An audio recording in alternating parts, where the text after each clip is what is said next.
I am going to read to you from the prologue, the first scene. I've read several different scenes during this tour, but I like this one because it makes me think of Robert Jordan. Most specifically because, as far as I know, this is the last scene he worked on before he passed away. The last few weeks of his life, he spent time dictating scenes for this book because he was too weak to write. He loved you all very much, and it was very important to him that this book be finished, and he kept saying, we need to get it done for my fans. And so for you, he dictated this about 2 weeks, I believe, before he passed away.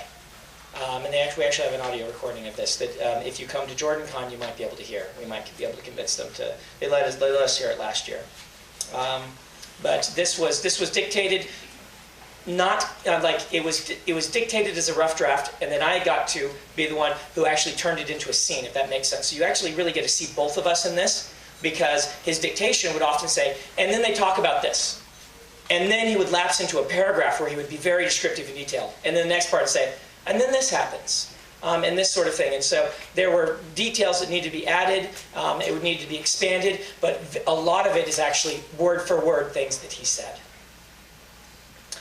Renaud Fanoir sat on his porch, warming the sturdy black oak chair crafted for him by his grandson 2 years before.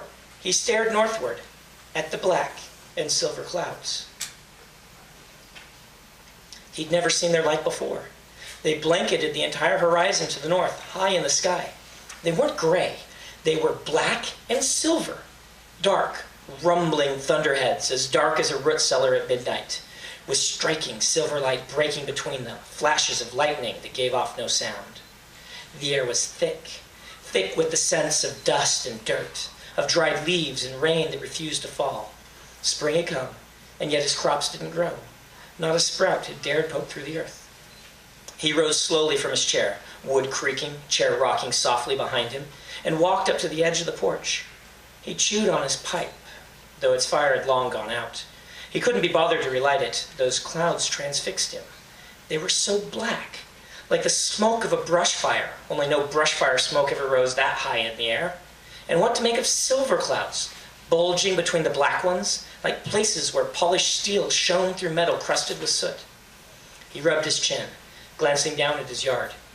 A small, whitewashed fence contained a patch of grass and shrubs. The shrubs were dead now, every one of them, hadn't lasted through that winter. He'd need to pull them out soon. And the grass, well, the grass was just winter thatch. Not even any weeds sprouted. A clap of thunder shook him, pure sharp, like an enormous crash of metal against metal. It rattled the windows of the house, shook the porch boards, seemed to vibrate his very bones. He jumped back. That strike had been close, perhaps on his property. He itched to go inspect the damage. Lightning fire could destroy a man, burn him out of his land. Up here in the borderlands, so many things were unintentional tinder, dry grass, dry shingles, dry seed. But the clouds were still distant. That strike couldn't have been on his property. The silver and black thunderheads rolled and boiled, feeding and consuming themselves. He closed his eyes, calming himself, taking a deep breath. Had he imagined the thunder? Was he going off the side, as Gaffin always joked? He opened his eyes, and the clouds were right there, directly above his house. It was as if they had suddenly rolled forward, intending to strike while his gaze was averted. They dominated the sky now, sweeping distantly in either direction, massive and overwhelming. He could almost feel their weight pressing the air down around him. He drew in a breath that was heavy with sudden humidity, and his brow prickled with sweat. Those clouds churned, dark black and silver thunderheads shaking with white blasts. They suddenly boiled downward like a funnel cloud of a twister, coming for him. He cried out, raising a hand as a man might before a powerfully bright light. That blackness, that endless, suffocating blackness, it would take him, he knew. And then the clouds were gone.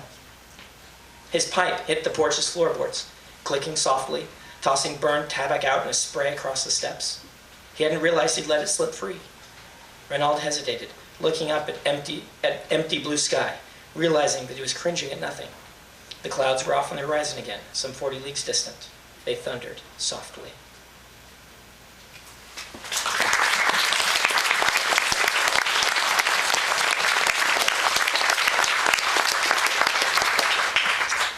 All right.